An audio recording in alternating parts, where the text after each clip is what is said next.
Hi everyone, welcome back to my channel. ഈ video ഫ്രേസിനെ കുറിച്ചുള്ളതാണ്. ഫ്രേസ് എന്നാൽ group of words with some special meaning. Phrase ആശയത്തെ കാണിക്കുന്നു. സെൻറ്റൻസിൽ ഉപയോഗിക്കുമ്പോൾ ആണ് അതിൻ്റെ പൂർണ്ണ അർത്ഥം വരുന്നത്. അങ്ങനത്തെ ചില ഫ്രേസുകളെ പറ്റിയാണ് ഈ വീഡിയോ. ആദ്യമായി കാണുന്നവർ ചാനൽ സബ്സ്ക്രൈബ് ചെയ്ത് എന്നെ സപ്പോർട്ട് ചെയ്യുക. നേരെ വീഡിയോയിലേക്ക് പോകാം. ആദ്യമായി നോ സൂണർ ദാൻ. ഇതൊരു ഫ്രേസാണ്. It is used to indicate that one event happens immediately after or at the exact same time. ഒരു സംഭവത്തിന് തൊട്ടു പിന്നാലെ അല്ലെങ്കിൽ അതേ സമയം സംഭവിക്കുന്നുവെന്ന് സൂചിപ്പിക്കാൻ ഉപയോഗിക്കുന്നു. Example: no sooner had I sat down to eat my lunch than the phone rang. As early as possible. ഇതും ഒരു ഫ്രേസാണ്. It is used to indicate that something should be done at the earliest without delay.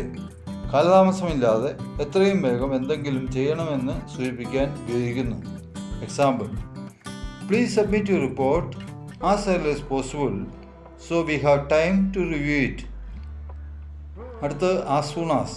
ഇതും ഒരു ഫ്രേസാണ്. It is used to indicate that one event happens immediately or shortly after another event. ഒരു സംഭവം ഉടനടി അല്ലെങ്കിൽ മറ്റൊരു സംഭവത്തിന് തൊട്ടു പിന്നാലെ സംഭവിക്കുമെന്ന് സൂചിപ്പിക്കാൻ ഉപയോഗിക്കുന്നു. Example: as soon as the meeting ended, everyone rushed out of the room. Easier said than done. It means that something might seem simple when spoken about, but is much more difficult to actually accomplish. സംസാരിക്കുമ്പോൾ എന്തെങ്കിലും കാര്യം ലളിതമായി തോന്നുമെങ്കിലും അത് നിറവേറ്റാൻ വളരെ ബുദ്ധിമുട്ടാണ് എന്ന അർത്ഥത്തിൽ ഉപയോഗിക്കുന്നു. Example: finding a good job is easier said than done.